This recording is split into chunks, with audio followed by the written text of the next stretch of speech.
Hello बच्चों, आज हम लोग इस वीडियो लेक्चर में इलेक्ट्रिक फील्ड और इलेक्ट्रिक पोटेंशियल में रिलेशन का एक फार्मूला समझेंगे और इस बात को समझेंगे कि पोटेंशियल और फील्ड में क्या रिलेशन होता है, किस तरह से रिलेशन फार्मूला बनाते हैं और फिर इस रिलेशन फार्मूले का उपयोग करके किस तरह के न्यूमेरिकल हम कैलकुलेट करते हैं। न्यूमेरिकल किस तरह के एग्जाम में आते हैं या पिछले एग्जाम में न्यूमेरिकल उस तरह के आ चुके हैं या आगे आने के चांस हैं। आपको किस तरह से न्यूमेरिकल का कंसेप्ट समझना है, न्यूमेरिकल किस तरह से आप कैलकुलेट करेंगे, किस तरह से रिलेशन फार्मूले का डेरिवेशन प्रूव करेंगे। तो समझते हैं आज के टॉपिक में relation between electric field and electric potential. तो फील्ड और पोटेंशियल दोनों में रिलेशन हमें समझना है। तो हमारे पास कोई यूनिफॉर्म इलेक्ट्रिक फील्ड होगी, हमें पोटेंशियल V और इलेक्ट्रिक फील्ड की इंटेंसिटी E दोनों में रिलेशन फार्मूला बनाना है।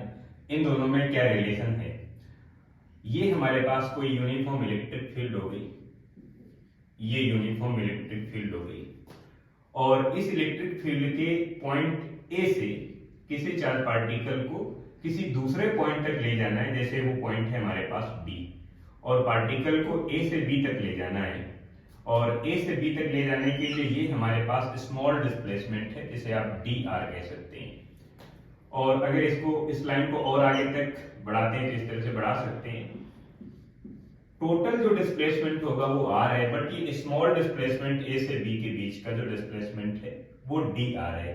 और किसी चार्ज पार्टिकल को आप A से B की ओर मूव करा रहे हैं, किसी भी चार्ज पार्टिकल को A से B मूव कराएं या B से A मूव कराएं यूनिफॉर्म इलेक्ट्रिक फील्ड E पर, तो इस स्मॉल डिस्प्लेसमेंट पर कितना वर्क डन होगा। ये छोटा सा आप डिस्प्लेसमेंट चार्ज पार्टिकल को करा रहे हैं, चार्ज पार्टिकल A पॉइंट से B पॉइंट की ओर मूव करके जा रहा है, तो ऐसा करने में कितना हमने वर्क डन किया।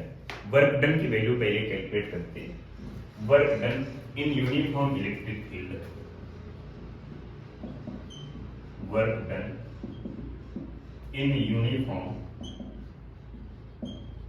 Electric field. Uniform electric field पर वर्क डन कितना होगा, बिकॉज ये स्मॉल डिस्प्लेसमेंट है तो स्मॉल डिस्प्लेसमेंट पर जो वर्क डन होगा वो भी स्मॉल होगा। dw equal to work done mean force multiply displacement with negative sign. Negative sign opposite direction को रिप्रेजेंट कर रहा है, तो यहाँ पर ये वैल्यू मैंने लिख दी। और अब अगर मैं टोटल वर्क डन कैलकुलेट करता हूं, टोटल वर्क डन, तो इसको मैं इंटीग्रेशन कर दूंगा, बिकॉज यहां पर ये स्मॉल एलिमेंट कट होकर आ रहा है। इसी तरह से यहां पर एक स्मॉल डिस्प्लेसमेंट का एक एलिमेंट होगा, इसी तरह के छोटे छोटे बहुत सारे पार्ट होंगे। जैसे ये मेरे पास टोटल डिस्प्लेसमेंट हो गया और टोटल डिस्प्लेसमेंट r है और टोटल डिस्प्लेसमेंट पर जो वर्क डन होगा वो w होगा। तो ये स्मॉल एक एलिमेंट कट हो गया dr मैग्नीट्यूड का, फिर इधर dr का, इधर dr का यहाँ पर, और हर एक dr डिस्प्लेसमेंट पर जो वर्क डन होगा वो dw होगा।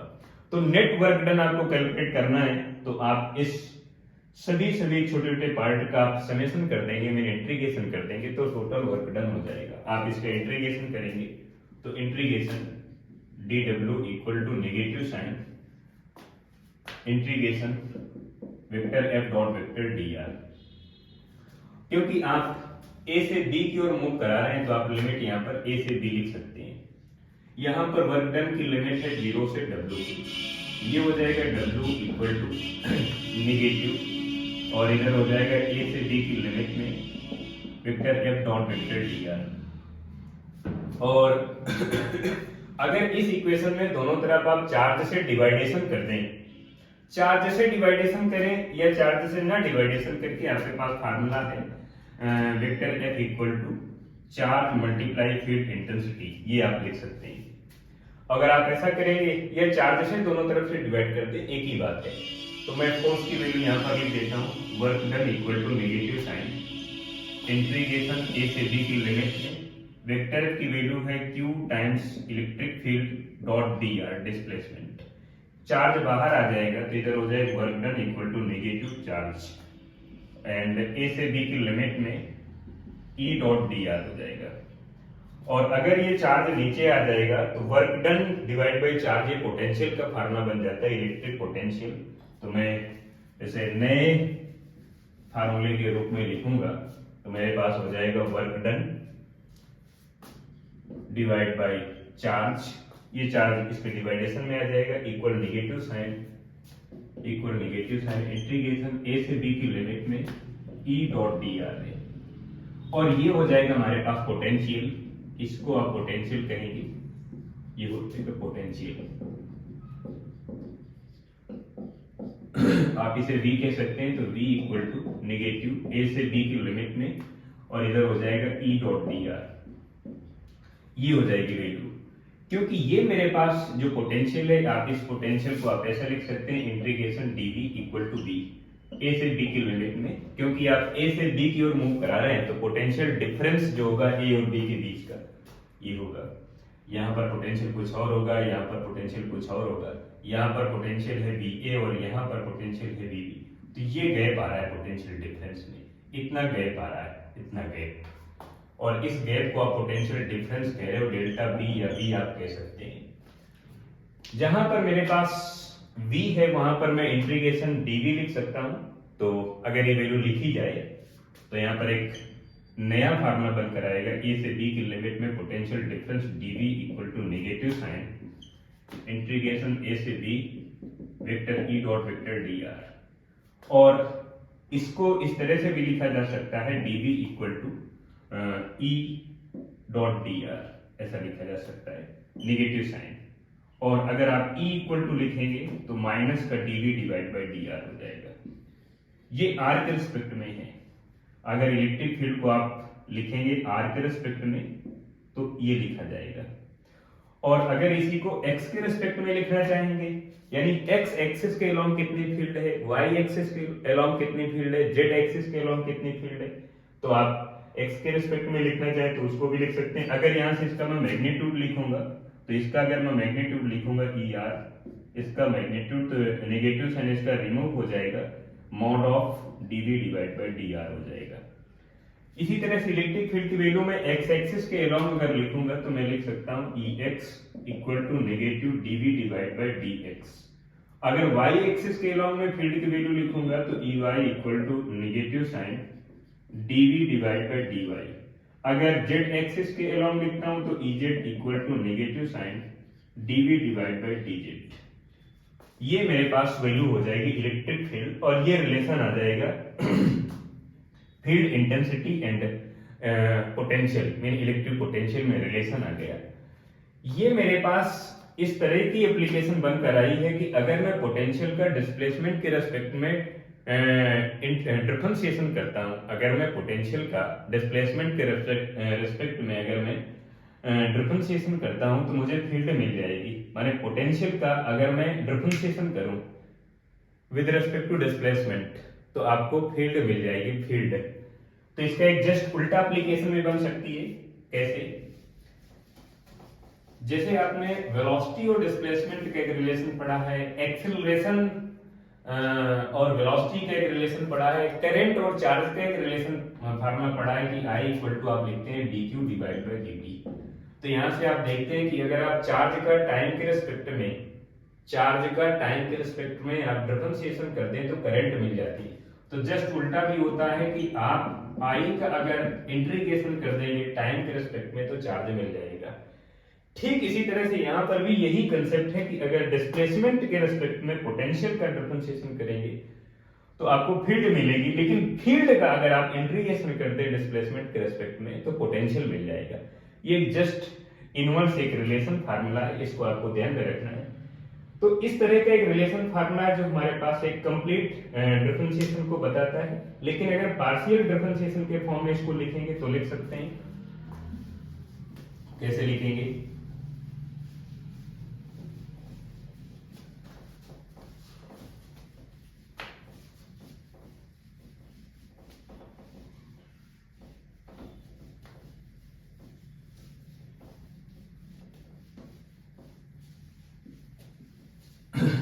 यहां पर जैसे आपके पास ये कोऑर्डिनेट सिस्टम हो गया, ये कोऑर्डिनेट सिस्टम हो गया, ये y एक्सिस हो गई x, एंड जेड एक्सिस हो गई, ये ओरिजिन हो गए, तो यहाँ पर कोऑर्डिनेट 0 0 0 हो गए। यहाँ पर अगर मैं स्मॉल डिस्प्लेसमेंट लेता हूँ तो ये डिस्प्लेसमेंट हो गया dx, यहाँ पर मैं स्मॉल डिस्प्लेसमेंट लेता हूँ तो dz, यहाँ पर स्मॉल डिस्प्लेसमेंट लेता हूँ तो dy हो जाएगा। और इस स्मॉल डिस्प्लेसमेंट पर जो फील्ड की वैल्यू है वो Ex है, यहाँ पर जो फील्ड की वैल्यू है वो Ez है, यहाँ पर जो फील्ड की वैल्यू है वो Ey है। तो अगर आप नेट फील्ड को लिखेंगे यानी resultant electric field E field, तो आप लिखेंगे vector E equal to EXI के प्लस EYJ के प्लस EZ के। अब EX, EY, EZ की वैल्यू आपको मालूम है, तो यहाँ पर मैं लिखूंगा vector E equal to negative dV divide by DXI के minus dV divide by DYJ के minus dV divide by DZ के। यहां से अगर आप निगेटिव साइन कॉमन ले सकते हैं तो ले लें, vector E equal to negative sign bracket आपके पास हो जाएगा dV डिवाइड बाई DXI के plus dV divide by DYJ के plus dV divide by DZ के।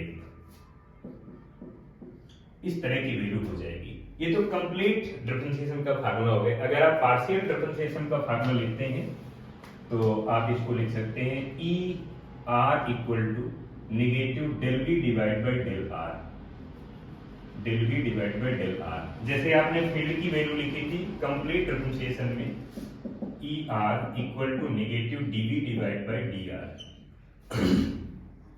कंप्लीट डिफरेंशिएशन में, पार्शियल डिफरेंशिएशन में आप ये फार्मूला लिख देंगे। इसी तरह से अब x के रेस्पेक्ट में फील्ड की वैल्यू कितनी होगी, तो मैं लिखूंगा Ex equal to negative sign del v divide by del x। इसी तरह से y की वैल्यू Ey equal to negative del v divide by del y। And अगर मैं z की वैल्यू लिखूंगा तो Ez equal to negative del v divide by del z। अब पार्शियल डिफरेंशिएशन के रेस्पेक्ट में अगर रिजल्टेंट फील्ड कैलकुलेट करेंगे, resultant E field, resultant electric field आपको कैलकुलेट करना है। वेक्टर E इक्वल टू आप लिखेंगे उसी तरह से EXI के प्लस EYJ के प्लस EZ के EXI के प्लस EYJ के प्लस EZ के। अब XYZ की वैल्यू पुटअप कर दें, ये जो वैल्यू मेरे पास है तो मैं लिखूंगा वेक्टर E इक्वल टू, इसकी वैल्यू है negative del v divide by del x i के, नेगेटिव हो जाएगा क्योंकि पॉजिटिव नेगेटिव का मल्टीप्लाई नेगेटिव हो जाएगा, तो del v divide by del y j के negative del v divide by del z के हो जाएगा। और यहाँ से नेगेटिव v कॉमन आ जाएगा तो वेक्टर v या वेक्टर E इक्वल टू हो जाएगा आपके पास नेगेटिव v मैं कॉमन ले लेता हूं तो del v divide by del x i के plus del divide bye del y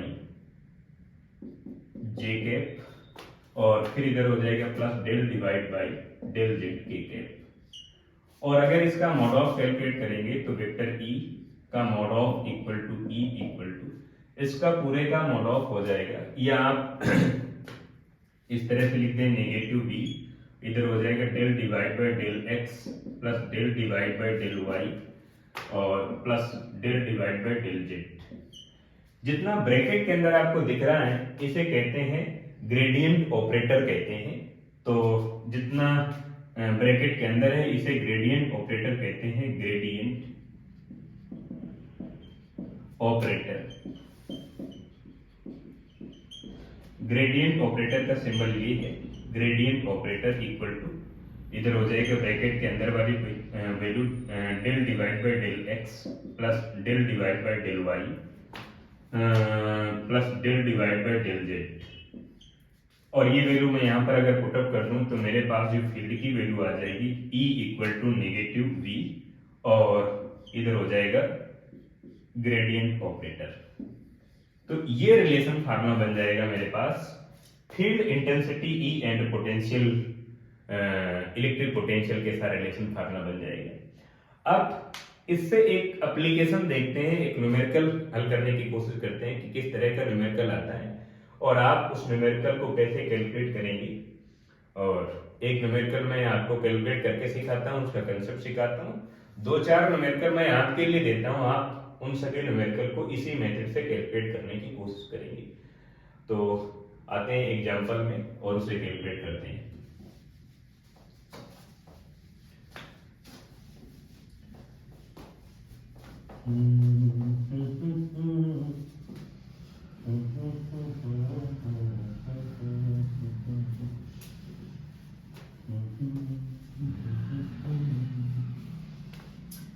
जैसे एग्जाम्पल है मेरे पास, एग्जाम्पल फर्स्ट, आपको पोटेंशियल की वैल्यू गिवन है कोऑर्डिनेट के रेस्पेक्ट में, जैसे है 4xy प्लस 3x² z, ऐसी कोई वैल्यू है। और यहाँ पर xyz की वैल्यू, जो वैल्यू गिवन है कोऑर्डिनेट की, 1 1 एंड 1 है। पॉजिटिव सभी है और सभी मीटर में, यानी xyz मीटर में है और इनकी वैल्यू गिवन है। तो मैं इनकी यूनिट भी लिख देता हूँ, 1 मीटर 1 मीटर एंड 1 मीटर। ये xyz की वैल्यू है और इस लोकेशन पर मुझे फील्ड की वैल्यू कैलकुलेट करना है। Find out E, electric field की वैल्यू कैलकुलेट करना है इस लोकेशन पर। जरूरी नहीं कि बार बार कोऑर्डिनेट इसी तरह के हों, कुछ और भी हो सकते हैं, कुछ वैल्यू 0 भी हो सकती है या नहीं भी हो सकती है। सॉल्व करते हैं। सबसे पहले आपको फील्ड की वैल्यू कैलकुलेट करना है, तो आप फील्ड की वैल्यू लिखेंगे vector E equal to EXI के प्लस EYJ के प्लस EZ के। अब आपको इलेक्ट्रिक फील्ड की वैल्यू x एक्सिस के अलोंग कैलकुलेट कर लेना है पहले, फिर y एक्सिस के अलोंग कैलकुलेट कर लेना है, फिर z एक्सिस के अलोंग कैलकुलेट करना है। सबको यहाँ पर रख देना है और कैलकुलेट कर लेना है। ये इक्वेशन फर्स्ट हो गई। मैं अगर इलेक्ट्रिक फील्ड की वैल्यू x एक्सिस के अलोंग लिखता हूँ तो negative del v divide by del x लिखूंगा और Ex equal to negative del divide bye del x। v की वैल्यू मेरे पास जो भी उसको मैं यहाँ पर लिखूंगा, यानी 4xy plus 3x² z plus 3x² z। एक मैं कंसेप्ट आपको सिखा देता हूँ, जो पैरामीटर गिवन है और जिसके रेस्पेक्ट में हम वैल्यू कैलकुलेट कर रहे हैं। जैसे यहाँ पर मैं x के रेस्पेक्ट में कैलकुलेट कर रहा हूँ, x के रेस्पेक्ट में इसका मैं पार्शियल डिफरेंशिएशन कर रहा हूँ और x यहाँ पर है तो x का मैं डिफरेंशिएशन कर दूंगा। सपोज दैट यहाँ पर x नहीं होता, इस जगह x नहीं होता, तो यहाँ पर आप मल्टीप्लाई में 1 तो लिख ही सकते हैं और मल्टीप्लाई में अगर आप 1 लिख सकते हैं तो फिर 1 की जगह आप x की जगह 0 लिख सकते हैं, मीन x पावर 0 लिख सकते हैं। और x की पावर 0 का जब आप डिफरेंशिएशन करेंगे तो पूरी वैल्यू 0 हो जाएगी। तो ध्यान रखना है कि जिस पैरामीटर के रिस्पेक्ट में आप डिफरेंशिएशन कर रहे हैं, अगर वहां पर वो पैरामीटर उपस्थित नहीं है, प्रेजेंट नहीं है, तो वो पूरा स्टेप 0 हो जाएगा। ये ध्यान रखना है। तो यहाँ पर मेरे पास x है इत्तेफाक से, तो मैं 0 नहीं करूंगा। x 4xy plus 3x² z और Ex equal to negative sign. x की वैल्यू x पावर 1 है, जिसका 1 हो जाएगा यानी 4y हो जाएगा और इधर x² है तो इधर 2x हो जाएगा, मीन 6 प्लस 6xz हो जाएगा। अब x y z की वैल्यू पुट अप कर देते हैं, इधर 1 है, 1 1 इन सब की वैल्यू है, तो मेरे पास हो जाएगा Ex इक्वल टू नेगेटिव इधर 4 मल्टीप्लाई 1 यानी 4 प्लस 1 मल्टीप्लाई 1 मल्टीप्लाई 6 यानी 6 यानी हो जाएगा नेगेटिव 10। तो Ex की वैल्यू हो जाएगी माइनस का 10 वोल्ट पर मीटर या न्यूटन पर कूलम लिख दो। फिर इसी तरह से y के रेस्पेक्ट में वैल्यू आपको कैलकुलेट करना है, तो Ey equal to negative del v divide by del y। अब आपको y के रेस्पेक्ट में कैलकुलेट करना है। अब यहाँ पर मामला आ गया, जैसे यहाँ पर y नहीं है, इस सेकंड स्टेप पर y नहीं है, तो यहाँ पर आप मल्टीप्लाई में y की पावर 0 तो लिख ही सकते हैं, इतना तो अधिकार ही है। क्योंकि y की पावर 0 का मतलब 1 है और 1 मल्टीप्लाई में तो रहता ही है। तो ये वाला टर्म 0 हो जाएगा, क्योंकि y की पावर 0 का जब आप डिफरेंशिएशन करेंगे तो पूरा 0 हो जाएगा। क्योंकि आप किसी भी फंक्शन का जैसे आप डी बाई डी टी कर रहे हैं y की पावर n का, तो n y की पावर n माइनस 1 लिखेंगे। अगर 0 पावर है तो 0 से मल्टीप्लाई होगा, पूरी वैल्यू 0 हो जाएगी। तो ये ध्यान रखना है आपको। चलिए यहाँ पर पोटेंशियल की वैल्यू आप लिखेंगे तो E Y equal to negative del by del Y, और पोटेंशियल की वैल्यू मेरे पास है 4xy plus 6x square Z और 3x square Z, 3x square Z है मेरे पास, 3x स्क्वायर जेड है। तो 4xy plus 3x square Z, और y के रेस्पेक्ट में इसको कैलकुलेट करना है तो y की वैल्यू 1 हो जाएगी, यानी केवल इधर 4x बचेगा, माइनस का 4x बचेगा, जैसे यहाँ पर केवल 4y बचा था, प्लस इधर y नहीं है तो ये वाला टर्म 0 हो जाएगा, बिकॉज आप इसके मल्टीप्लाई में 1 लिख सकते हैं। 1 का मतलब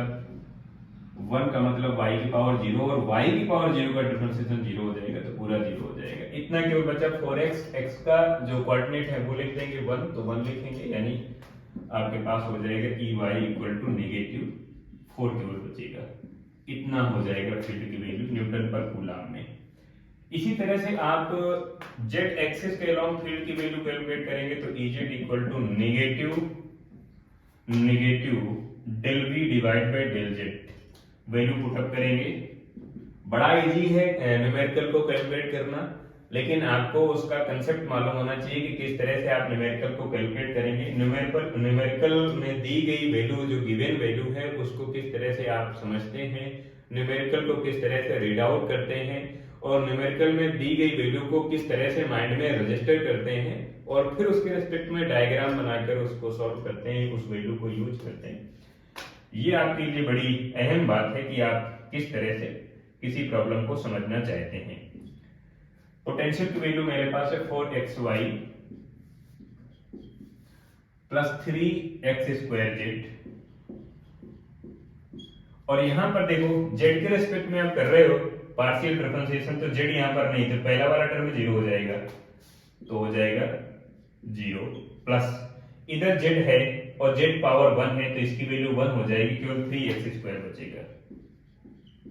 और x का कोऑर्डिनेट आप पुटअप कर देंगे, x का कोऑर्डिनेट 1 है तो 1 लिखेंगे, 1 का स्क्वायर 1 और मल्टीप्लाई करेंगे तो 1, फाइनल मुझे 3 मिल जाएगा, -3 न्यूटन पर कूलम। अब फील्ड की वैल्यू कैलकुलेट करना है, रिजल्टेंट इलेक्ट्रिक फील्ड,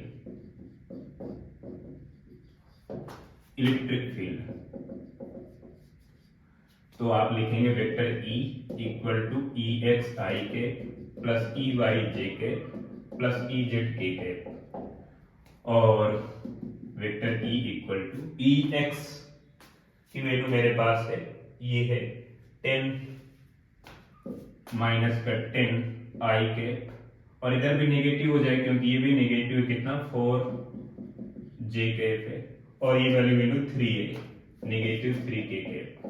ये पूरी वैल्यू न्यूटन पर कूलम में है, और आप नेगेटिव साइन कॉमन ले सकते हैं या आप इसी तरह से इसको रिमूव कर दें। मैग्नीट्यूड कैलकुलेट करना है तो मैग्नीट्यूड के लिए mod of vector E equal to square root -10 का स्क्वायर करेंगे तो -10 का स्क्वायर प्लस -4 का स्क्वायर प्लस -3 का स्क्वायर।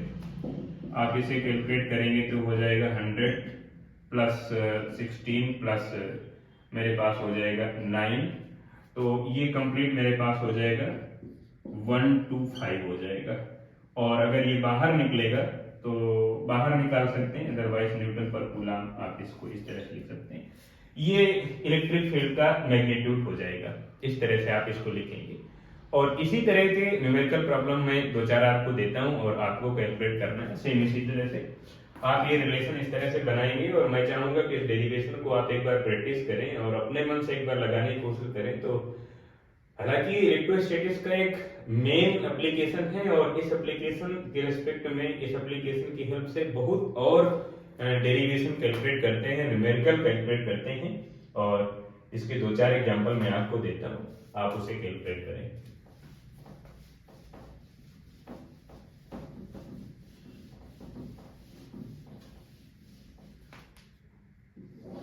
Example second,